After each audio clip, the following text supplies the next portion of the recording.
How you doing? It's Mr. Clifford. It's time for the most important concepts in macroeconomics, GDP.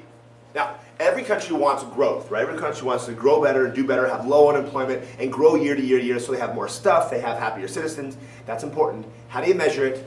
GDP, gross domestic product. Gross domestic product is the dollar value of all final goods and services produced in a country's border in a given year. What was that? Dollar value. It's measured in dollars. It's not the number of stuff we made, the number of chickens and cars and houses. It's not that. It's the dollar value of those things. Instead, it's final goods. We don't include something called intermediate goods. I'll explain in a minute.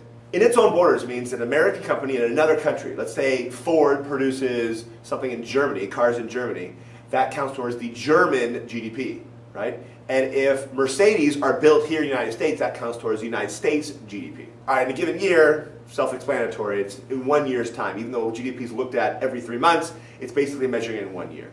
GDP is important because you're going to be using it for the rest of the semester, so pay attention. GDP is made up of 4 components. It's the most important equation. You've got to memorize it. It's right here. Bam! That's it. Right? It's C plus I plus G plus XN. This equals GDP. There's only 4 entities that can buy stuff in our economy, right? There's only 4 different groups that can buy stuff. There's people, you and me, consumers. There's companies, businesses, which is called investment.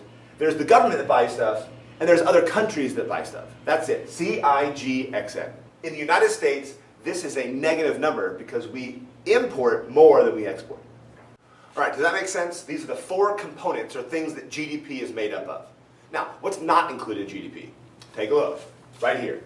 There's 3 key things you need to know are not included in GDP.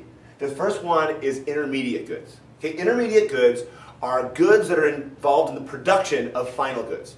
For example, let's say a car company produces a car, and when they produce that car, there's a stock radio in that car that they paid, let's say $100 for. That $100 for that radio does not count towards GDP because it's an intermediate good, right? If we counted it, it'd be double counting. There'd be the price of the car and on top of it another $100, but that $100 is inside the price of the car. The next thing is non-production transactions.